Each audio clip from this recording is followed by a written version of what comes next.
जय श्री राधे दोस्तों, केपी की वाणी चैनल में आपका स्वागत है। माता रानी का आशीर्वाद पाने हेतु कमेंट में जय माता दी अवश्य लिखें।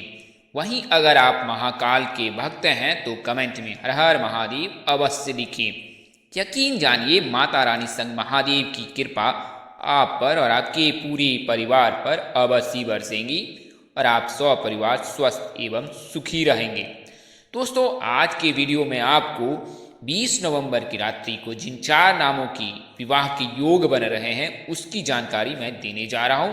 ऐसा शुक्र के राशि परिवर्तन से और गुरु के राशि परिवर्तन के कारण बन रहे हैं।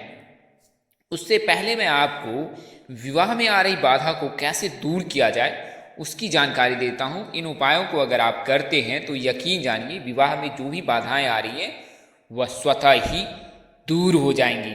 अगर आप अपनी शादी के बारे में जानकारी जन्मदिन से पाना चाहते हैं तो अपना जन्मदिन हमें व्हाट्सएप करें। हम आपको अनुमानित जानकारी देंगे कि आपकी शादी कब तक हो सकती है। वहीं अगर आप प्रेम प्रसंग में हैं और प्रेम विवाह करना चाहते हैं तो अपना और अपने पार्टनर का जन्मदिन हमें व्हाट्सएप करें। इससे आपको विवाह की जानकारी प्राप्त हो जाएगी कि आपके लव मैरिज की संभावना कितनी अधिक है। आइए अब उन उपायों को जानते हैं। तो यदि कन्या की शादी में कोई रुकावट आ रही है तो पूजा वाले 5 नारियल फल लें, भगवान शिव की मूर्ति अथवा फोटो के आगे सन्मुख रखकर ओम श्रीम वरप्रदाय श्री नमः मंत्र का 5 माला जाप करें और फिर वो 5 नारियल शिव जी के मंदिर में चढ़ा दें। विवाह की बाधाएं अपने आप दूर हो जाएंगी। इसके अलावा प्रत्येक सोमवार को कन्या सुबह नहा धोकर शिवलिंग पर ओम सोमेश्वराय नमः मंत्र का जाप करते हुए दूध मिले जल का अर्घ्य शिवलिंग पर दे। वहीं मंदिर में बैठकर रुद्राक्ष की माला से इसी मंत्र का यानी ओम सोमेश्वराय नमः मंत्र का जाप करना है 1 माला। इससे भी विवाह की संभावनाएं बनने लगती है। इसके अलावा लड़कियों के शादी के कारक गुरु माने जाते हैं, तो गुरु का मजबूत रहना अनिवार्य है। तो शुक्ल पक्ष के गुरुवार से शुरू करके विष्णु और लक्ष्मी माँ की मूर्ति या फोटो के आगे ओम लक्ष्मी नारायण नमः मंत्र का जाप करें और यह जाप कम से कम 3 माला करें।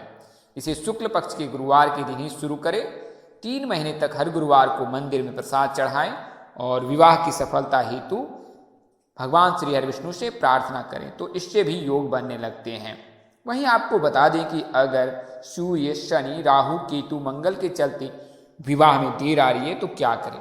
तो प्रत्येक शनिवार को शिव जी पर जल में काले तिल मिलाकर तिल चढ़ाएं या काले तिल भी चढ़ाएं तो भी इससे शनि की बाधा समाप्त होती है, राहु की बाधा समाप्त होती है, केतु की बाधा समाप्त होती है।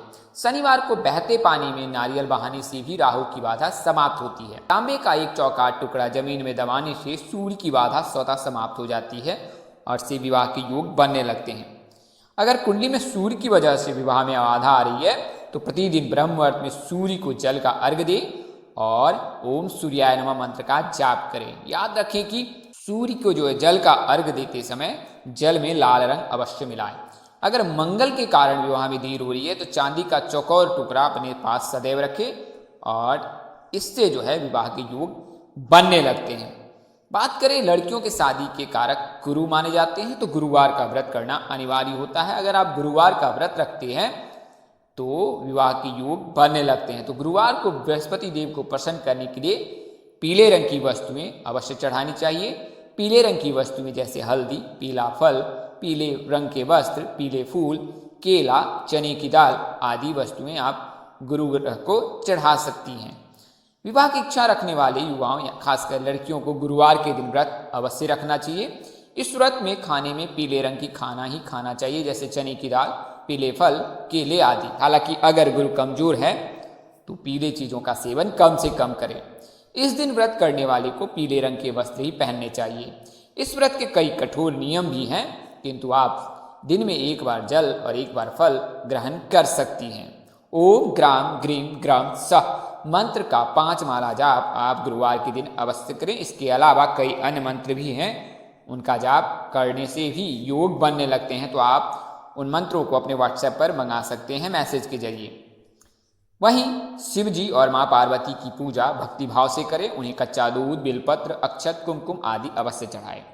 तो यह तो जानकारी मैंने आपको शीघ्र विवाह के लिए दी है। आइए अब मैं आपको कुछ प्राथमिक जानकारी केपी की वाणी के बारे में बताता हूँ। तो केपी की वाणी पर अब आप शादी से संबंधित सभी प्रकार की जानकारी कुंडली बनाकर प्राप्त कर सकते हैं। इसमें आपकी शादी कब होगी, कहाँ होगी, कैसे होगी, किससे होगी, किस दिशा में होगी, कितनी दूरी पर होगी, किस नाम से होगी, किस राशि से करनी चाहिए, जीवन साथी का रंग रूप स्वरूप स्वभाव और उनका करियर कैसा होगा, आपका करियर कैसा होगा, अगर आप प्रेम प्रसंग में हैं तो प्रेम विवाह के योग हैं या नहीं, इसके अलावा सास ससुर का स्वभाव कैसा होगा, ससुराल में लोग कैसे होंगे, ससुराल का घर द्वार कैसा होगा, ये तमाम तरह की जानकारी अब आप केपी की वाणी से कुंडली बनाकर प्राप्त कर सकते हैं। तो इसके लिए मामूली शुल्क ली जाती है और आप 8521835670 पर व्हाट्सएप के मैसेज जरिए, फ़ोन कॉल के जरिए अथवा संदेश के जरिए संपर्क कर सकते हैं। अगर जल्दबाजी में नंबर निकल गया है तो वीडियो को स्क्रॉल कर नीचे आए और आराम से नंबर नोट कर सकते हैं। वहीं अगर आपकी शादी तय हो चुकी है या शादी तय होने वाली है तो अपनी कुंडली मिलान अवश्य करा लें। कुंडली मिलान से यह जानकारी प्राप्त हो जाती है कि विवाह उपरांत आपका वैवाहिक जीवन कैसा रहने वाला है। तो यह सभी जानकारी अब आप केपी की वाणी से प्राप्त कर सकते हैं। चूंकि कुंडली मिलान से नारी दोष और भकुर दोष का पता चलता है और इन दोनों दोषों के रहने पर विवाह नहीं करने की सलाह दी जाती है, तो आप अवश्य एक बार अपने स्थानीय पंडित अथवा ज्योतिष से संपर्क कर अपनी कुंडली मिलान अवश्य करा लें। आइए अब वीडियो में आगे बढ़ते हैं। तो जैसा कि मैंने आपको बताया है कि 4 नामों के जो हैं विवाह के योग 20 नवंबर की रात्रि को बन रहे हैं। ऐसा शुक्र के राशि परिवर्तन से और गुरु के राशि परिवर्तन से हो रहा है। तो गुरु लड़कियों की शादी के कारक माने जाते हैं, वहीं शुक्र लड़कों के शादी के कारक माने जाते हैं। गुरु के मजबूत रहने से लड़कियों की शादी शीघ्र हो जाती है, वहीं शुक्र के मजबूत रहने से लड़कों की शादी शीघ्र हो जाती है। इसके लिए ज्योतिष हमेशा लड़कियों को गुरु और लड़कों को शुक्र मजबूत करने की सलाह देते हैं। तो मैंने अभी आपको गुरु मजबूत करने की जानकारी दी है। आइए अब मैं आपको शुक्र मजबूत करने की जानकारी देता हूं। तो शुक्र को मजबूत करने के लिए भगवान शिव जी की पूजा करना अनिवार्य है। यानी सोमवार और शुक्रवार के दिन अगर भगवान शिव जी की आप पूजा आराधना भक्ति भाव से करते हैं तो शुक्र स्वतः ही मजबूत हो जाता है। शुक्र के मजबूत रहने से विवाह के योग बनने लगते हैं। शुक्र जो है सुख शांति वैभव रोमांस आदि का कारक माना जाता है। तो शुक्र का मजबूत रहना सामान्य जीवन के लिए भी बहुत अनिवार्य है। तो शुक्र को मजबूत करने के लिए आप शिव जी की पूजा अवश्य करें। श्वेत वस्त्र धारण सोमवार और शुक्रवार के दिन करें। शिव जी की पूजा भक्तिभाव से करें। सोमवार और शुक्रवार के दिन दुग्धाभिषेक शिव जी की अवश्य करें। साथ ही शिव जी की प्रार्थना याचना करें और उनसे शीघ्र शादी की कामना करें तो आपके योग अवश्य बनेंगे। तो ये तो गुरु और शुक्र मजबूत करने की जो उपाय हो मैंने आपको बताएं। आइए अब मैं आपको ग्रह राशि परिवर्तन की जानकारी देता हूँ। तो मंगल जो है 13 नवंबर को 8:52 पर राशि परिवर्तन कर रहा है और मंगल जो है वो वृषभ राशि में प्रवेश करेंगे। इसके अलावा सूर्य जो है 16 नवंबर को वृश्चिक राशि में ही प्रवेश करेंगे और शुक्र 11 नवंबर को वृश्चिक राशि में ही प्रवेश करेंगे, जबकि बुध 13 नवंबर को वृश्चिक राशि में प्रवेश करेंगे। तो यानी कि कुल मिलाकर देखा जाए तो वृश्चिक राशि के जातकों के लिए नवंबर का महीना सोने पे सुहागा जैसा रहने वाला है, क्योंकि सभी ग्रहों का गोचर वृश्चिक राशि में एक साथ हो रहा है। और ऐसे संयोग विरले ही बनते हैं जब 3 राशियां 3 ग्रहों का गोचर केवल और केवल वृश्चिक राशि में हो रहा है। इसके अलावा वृषभ राशि में जो है मंगल का गोचर हो रहा है, वहीं गुरु जो है मीन राशि में पूर्व से ही विराजमान है और अगले साल तक विराजमान रहेंगे। आइए मैं आपको उन नामों की जानकारी दे देता हूं। तो पहला नाम अक्षर बी से शुरू होता है। बी अक्षर से शुरू होने वाले लड़के और लड़की की राशि वृषभ होती है और उनके 20 नवंबर के विवाह के प्रबल योग बन रहे हैं। अगर आप बी नाम के हैं, प्रेम प्रसंग में हैं, तो आपके लव मैरिज के भी योग हैं। चूंकि मंगल जो है मंगल के रहने पर लव मैरिज की संभावना अधिक होती है। अगर पंचम भाव में, सप्तम भाव में या प्रथम भाव में मंगल उपस्थित हो या उसकी दृष्टि हो तो जातक माता पिता के खिलाफ जाकर भी प्रेम विवाह करने से नहीं घबराता या डरता है। तो आपके लव मैरिज के भी योग है। विवाह किस नाम से हो सकती है? तो THP नाम में से किसी एक जातक के साथ आप परिणय सूत्र में बन सकते हैं। हालांकि अगर मकर राशि से आपकी शादी हो तो ज़्यादा बेहतर होगा। अगला नाम अक्षर डी से शुरू होता है। तो डी अक्षर से शुरू होने वाले लड़के और लड़की की राशि मीन होती है और इनके विवाह के योग जन्मदिन से 21वें वर्ष से बनते हैं। क्योंकि मीन राशि में गुरु का गोचर है, इसके चलते मीन राशि के जातकों के तो 100% योग बन रहे हैं और ये कुल मिलाकर साल भर के लिए योग हैं। बात करें किस नाम से हो सकती है, तो SGV नाम में से किसी एक जातक के साथ आप परिणय सूत्र में बन सकते हैं। हालांकि मेष राशि के साथ आपका विवाह होना ज्यादा उत्तम होगा। अगला नाम अक्षर एन से शुरू होता है। वृश्चिक राशि के जातकों का नाम अक्षर एन से शुरू होता है। इनके विवाह के योग जो है 21वें वर्ष से बनते हैं और विवाह जो ST नाम में से किसी एक जातक से होने के योग बन रहे हैं। एम नाम के जातकों से अगर आपका विवाह हो तो ज्यादा उत्तम होगा। एम नाम के जातकों के लव मैरिज के योग अधिक रहते हैं, वहीं वृश्चिक राशि के जातकों के भी लव मैरिज के योग रहते हैं।